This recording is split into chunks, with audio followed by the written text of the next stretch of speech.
Meu nome é Severino, mas todo mundo me conhece por Seu Vero. Nasci e me criei aqui no litoral de Pernambuco, numa cidadezinha que vive da pesca. Meu pai era pescador, meu avô era pescador, e eu segui o mesmo caminho desde os 12 anos de idade. Hoje, com 50 e poucos anos, conheço essas águas como a palma da minha mão. Sempre preferi pescar sozinho, especialmente de madrugada. Tem algo sobre o mar na escuridão que me acalma a alma, o barulho das ondas batendo no casco da jangada, o vento salgado na cara, o silêncio profundo que só existe quando você está a quilômetros da costa. É quando o mar mostra sua verdadeira face, sem as máscaras que usa de dia para agradar os turistas. Minha jangada é pequena, mas resistente. Batizei ela de Maria Bonita, em homenagem à minha mulher que morreu há uns 5 anos. É uma embarcação simples, de madeira tratada, com uma vela latina e um motor de rabeta para emergências. Nela, eu carrego minha rede, meus anzóis, uma lamparina a querosene e minha fé em Nossa Senhora dos Navegantes. Naquela noite de março, o mar estava calmo demais. Sabe aquela calmaria que dá arrepio? Quando não tem nenhuma ondinha, a água parece um espelho negro refletindo as estrelas. O vento era fraco, quase inexistente, e o único barulho era o da água lambendo o casco da jangada. Saí de casa às 2 da manhã, como sempre fazia.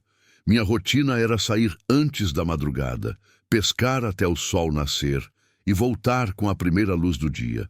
Conhecia cada corrente, cada banco de areia, cada lugar onde o peixe gostava de se esconder. Mas sempre teve uma coisa sobre o mar que me intrigava. Às vezes, principalmente de madrugada, você sente que não está sozinho, mesmo quando deveria estar. Os pescadores mais velhos sempre falavam sobre isso. Meu avô, que Deus o tenha, dizia que o mar guarda segredos que o homem não deveria conhecer. O oceano é mais antigo que a terra seca, ele falava. E tem moradores que estão aí desde antes de qualquer um de nós. Eu sempre achei que era superstição de gente velha, sabe? Coisa de pescador que passou tempo demais sozinho no mar. Mas naquela noite, quando a lua nova deixou tudo mais escuro que o normal, e o silêncio era tão profundo que dava para ouvir o próprio coração batendo, descobri que meu avô sabia exatamente do que estava falando. O que aconteceu naquela madrugada mudou minha forma de ver o mar para sempre.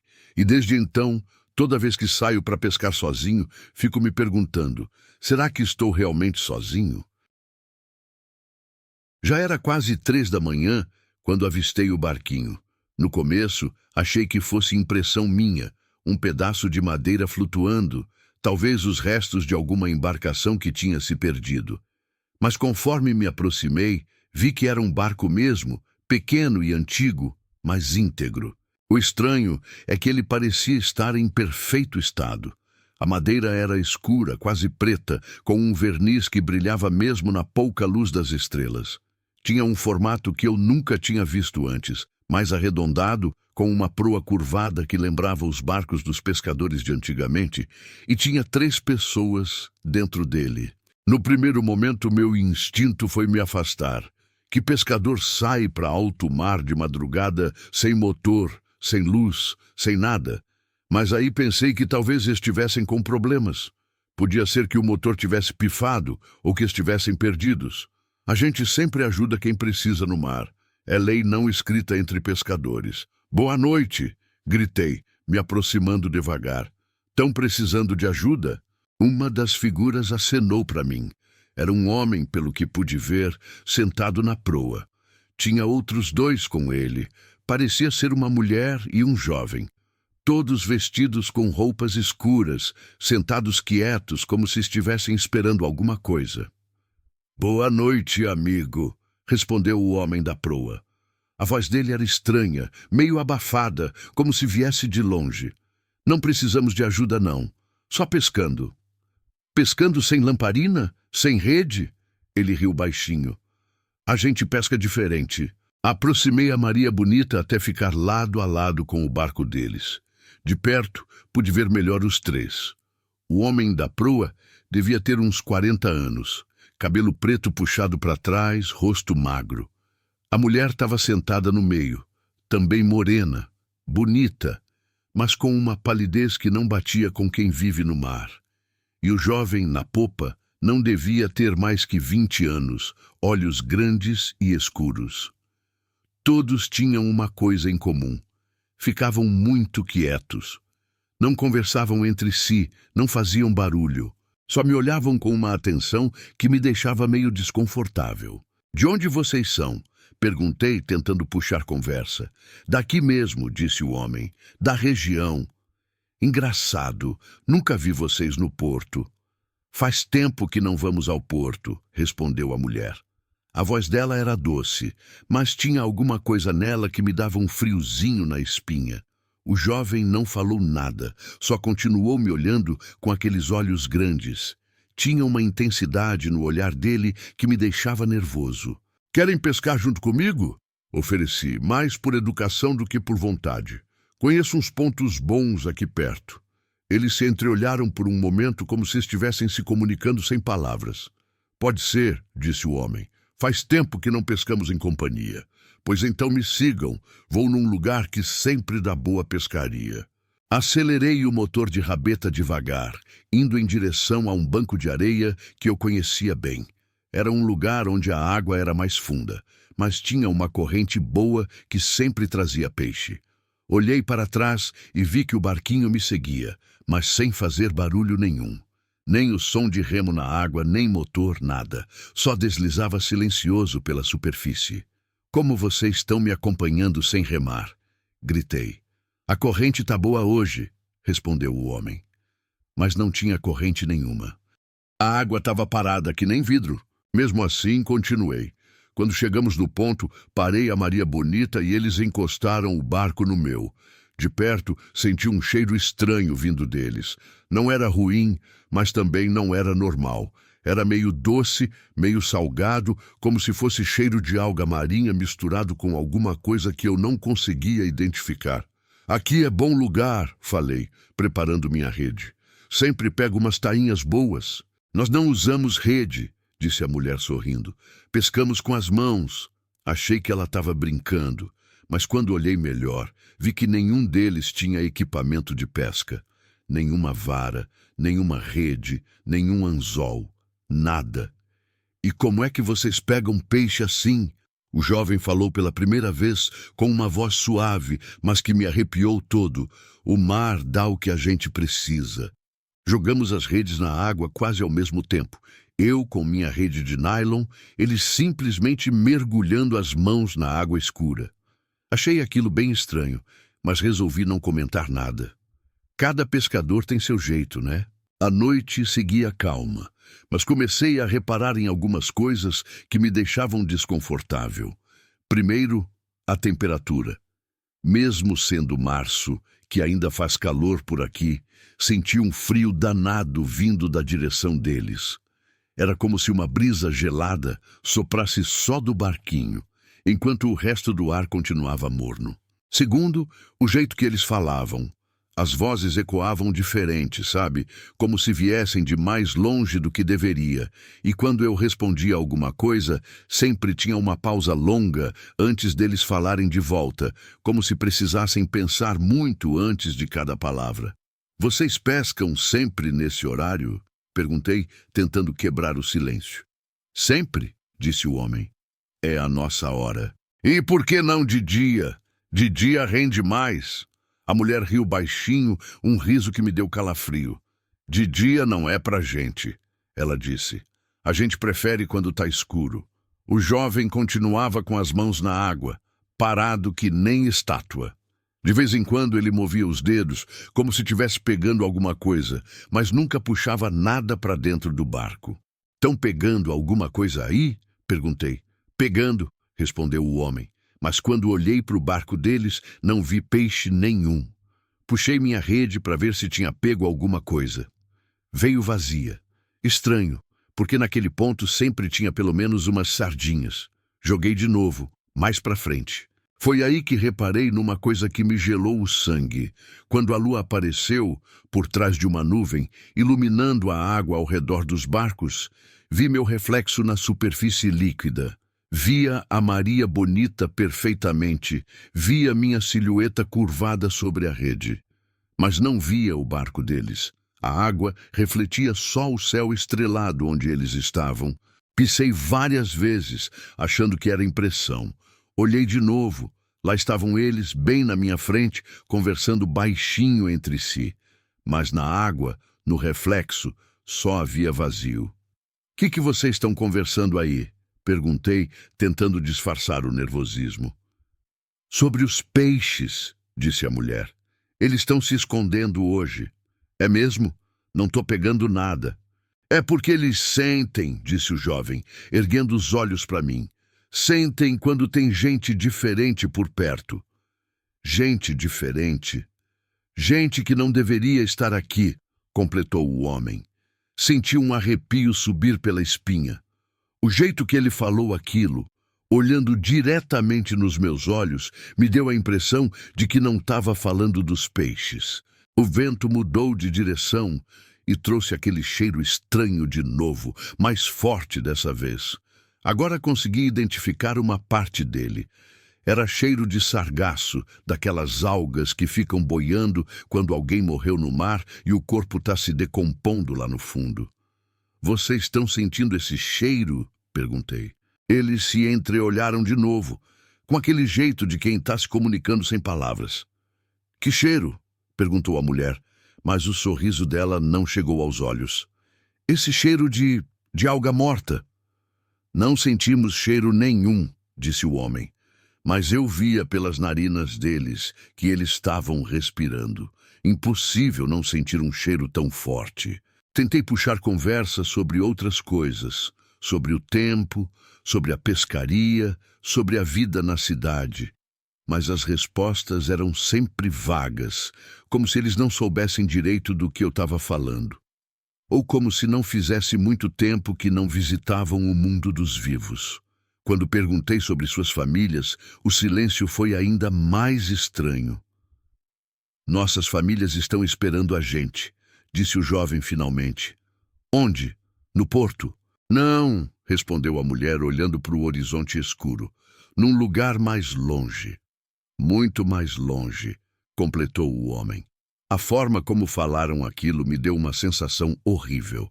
Era como se estivessem falando de um lugar que ficava além do horizonte, além do mundo que eu conhecia. O barquinho deles continuava grudado no meu, sem se afastar nem um centímetro, mesmo com a correnteza. E aqueles três continuavam me olhando com uma atenção que estava começando a me dar medo de verdade. A madrugada foi avançando e as coisas foram ficando cada vez mais estranhas. O homem começou a falar sobre pessoas da cidade, citando nomes que eu conhecia bem. Só que as histórias que ele contava não batiam com a realidade. Lembra do Manuel da esquina da igreja? Ele perguntou do nada. Conheço sim, o Manuel que tem a oficina. Pois é. Ele me devia uns peixes. Disse que ia me pagar quando voltasse da pescaria grande. Franzi a testa. Que pescaria grande? O Manuel não é pescador, é mecânico. O homem me olhou confuso por um momento, como se tivesse esquecido alguma coisa. É mecânico, repetiu devagar. Agora ele é mecânico. Sempre foi mecânico, desde que eu me conheço por Jen. Mas ele balançou a cabeça. Não, ele pescava comigo, saía de madrugada igual a gente está fazendo agora, até que um dia ele não voltou. Senti um gelo na barriga. O Manuel da oficina tinha nascido e se criado na cidade. Nunca foi pescador, e estava vivo e passando bem, consertando motor de carro. A mulher entrou na conversa. E a Josefa da padaria? Aquela que fazia broa de milho? A dona Josefa continua fazendo broa. Passo lá quase todo dia. Não pode ser, disse ela com uma expressão estranha. A Josefa morreu afogada há uns... Ela parou de falar de repente, como se tivesse percebido que tinha falado demais. A Josefa está viva, insisti. Acabei de comprar pão lá ontem.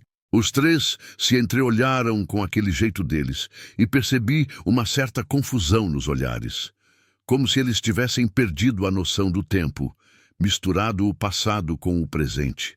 Foi aí que o jovem fez a pergunta que me deixou com os cabelos em pé. Que ano é mesmo? Como assim, que ano? É 2024. Eles ficaram em silêncio total.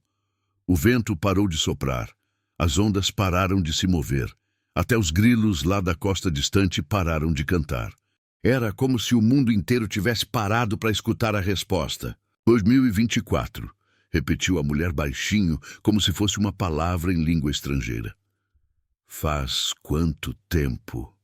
Murmurou o homem, mais para si mesmo do que para nós. Tentei mudar de assunto, mas a sensação de que alguma coisa estava muito errada só crescia. Foi quando decidi fazer um teste.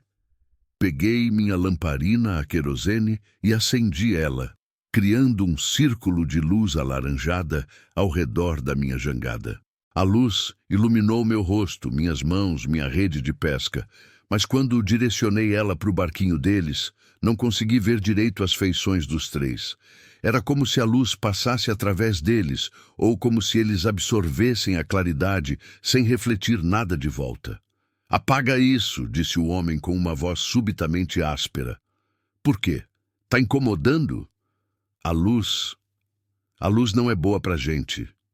Machuca, completou a mulher, cobrindo o rosto com as mãos. Apaguei a lamparina, mais por instinto do que por vontade de ajudar. E quando a escuridão voltou, eles pareceram ficar mais sólidos, mais presentes. Foi então que reparei na coisa mais aterrorizante até agora. As mãos deles. Quando o jovem esticou o braço para pegar alguma coisa no barco, vi que os dedos dele eram pálidos demais, com uma cor meio azulada. E quando a mulher mexeu o cabelo, vi que a pele do pescoço dela tinha a mesma tonalidade. Era a cor de gente que tinha passado muito tempo na água. Muito tempo mesmo. Vocês estão sentindo frio? Perguntei, testando uma teoria horrível que estava se formando na minha cabeça. A gente sempre sente frio, disse o jovem. Desde quando? Insisti. Ele olhou para os outros dois como se estivesse pedindo permissão para falar. Desde que a gente não consegue mais sair do mar, disse finalmente. Meu coração disparou. Como assim não consegue sair? A água não deixa, explicou a mulher. Toda vez que a gente tenta chegar na praia, alguma coisa puxa a gente de volta. Já faz tanto tempo, suspirou o homem. Tanto tempo que a gente não pisa em terra firme. Olhei ao redor, para a costa distante, para as luzes fracas da cidade que mal dava para ver no horizonte. Devíamos estar a uns 5 quilômetros da praia. Distância que qualquer pescador fazia nadando, se fosse preciso. Mas eles não estavam falando de nadar até a praia. Estavam falando de uma prisão que eu ainda não entendia completamente. O céu começou a clarear no horizonte. Aquela luz cinzenta que vem antes do sol nascer. E foi aí que tudo mudou. Os três ficaram agitados, nervosos, olhando constantemente para a direção leste, onde a manhã se aproximava. Tá na hora, disse o homem, mas não parecia estar falando comigo. Já? Perguntou a mulher, com uma voz que misturava tristeza e desespero. O sol não pode nos pegar aqui, disse o jovem, olhando para o céu que clareava. Eles começaram a remar, ou pelo menos fazer o movimento de remar, porque eu continuava não vendo remo nenhum, em direção ao mar aberto, se afastando da costa. Para onde vocês estão indo? Perguntei. Para o nosso lugar, respondeu o homem. Para o lugar onde a gente fica de dia. Que lugar é esse? Foi a mulher quem respondeu, e o que ela disse me deixou com os cabelos em pé. Lá no fundo, onde está nosso barco de verdade. Senti uma onda de pânico subir pelo peito. Que barco de verdade! O que afundou, disse o jovem com uma simplicidade aterrorizante. O que a gente estava quando aconteceu. Entendi tudo numa fração de segundo. O barquinho antigo, as roupas escuras, a pele azulada, o fato de não aparecerem no reflexo da água. Eles não eram pescadores, pelo menos não eram mais. Vocês morreram? Perguntei com a voz tremendo. Morrer é uma palavra complicada, disse o homem. A gente não voltou. Faz quanto tempo? Eles se entreolharam com aquela confusão de sempre. Não sabemos direito, admitiu a mulher. O tempo passa diferente para a gente. Mas foi numa noite como essa, disse o jovem. Escura, calma, a gente saiu para pescar e uma tempestade apareceu do nada. O barco virou, continuou o homem. A água entrou e a gente afundou rápido demais para nadar. E desde então vocês ficam no mar? De dia a gente fica lá embaixo com o barco. De noite, quando escurece, a gente pode subir. Pode tentar lembrar como era estar vivo. O céu clareou mais um pouco e eles ficaram ainda mais desesperados. Precisa vir com a gente, disse a mulher de repente. Como? Você precisa vir para o nosso lugar, para o fundo. A gente está sozinho lá há tanto tempo. Precisa fazer companhia para a gente, disse o homem. E pela primeira vez vi algo que parecia ameaçador no olhar dele. Não posso ir, falei, tentando manter a voz firme. Tenho família, tenho vida. Todo mundo fala isso, disse o jovem, mas depois entende que não tem escolha. Foi então que senti uma força estranha puxando minha jangada em direção ao mar aberto. Não era vento, não era corrente. Era alguma coisa vinda de baixo, como se mãos invisíveis tivessem agarrado o casco da Maria Bonita e estivessem arrastando ela para longe da costa. Parem com isso! Gritei, ligando o motor de rabeta na potência máxima. O motor roncou, mas a jangada continuou sendo puxada na direção oposta. A força era maior que qualquer coisa que eu já tinha enfrentado no mar. Não adianta lutar, disse a mulher, com uma tristeza infinita na voz. A gente também lutou. Olhei para o horizonte e vi que estávamos cada vez mais longe da costa. As luzes da cidade eram só pontinhos distantes agora. E o céu continuava clareando, ameaçando trazer o sol que os faria desaparecer, me deixando sozinho no meio do oceano, longe demais para voltar nadando. Foi aí que me lembrei da lamparina. Acendi ela rapidamente e direcionei a luz diretamente para os três. Eles gritaram de dor e se afastaram, cobrindo os rostos. A força que puxava minha jangada diminuiu na mesma hora. "A luz!" gritou o homem. "Apaga a luz!" Mas eu não apaguei. Mantive a lamparina acesa e acelerei o motor com tudo que tinha. A Maria Bonita começou a se mover em direção à costa, lentamente no começo, depois mais rápido. Atrás de mim, ouvi os três gritando, um som de desespero e solidão que nunca vou esquecer.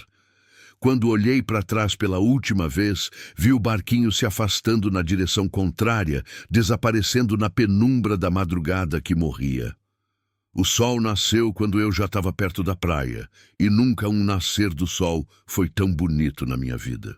Tem uma coisa sobre o mar que a maioria das pessoas não entende. Acham que ele é só água salgada, ondas, peixes e coral. Mas o oceano é muito mais velho e muito mais misterioso do que qualquer um de nós consegue imaginar. Ele guarda histórias que nunca serão contadas, segredos que dormem nas suas profundezas mais escuras. E às vezes, quando a noite cai e o vento sussurra entre as ondas, essas histórias voltam à superfície, procurando quem queira escutar. O mar não esquece ninguém. Cada pessoa que já se perdeu nas suas águas continua lá de alguma forma, vagando entre as correntes, procurando um caminho de volta para casa. Alguns conseguem descansar em paz. Outros ficam presos entre dois mundos, sem conseguir partir, mas também sem conseguir voltar. Depois daquela noite, mudei minha forma de pescar. Não saio mais sozinho de madrugada. Levo sempre um companheiro, mantenho a lamparina acesa e nunca me afasto muito da costa. Porque aprendi que a solidão no mar pode atrair companhias que a gente não quer ter. Às vezes, quando estou na praia ao entardecer, olho para o horizonte e me pergunto se eles ainda estão lá. Os três pescadores perdidos, navegando eternamente nas águas escuras, procurando alguém para fazer companhia na sua prisão líquida. E me pergunto quantos outros como eles existem por aí, vagando pelos oceanos do mundo. O mar tem memória longa e paciência infinita.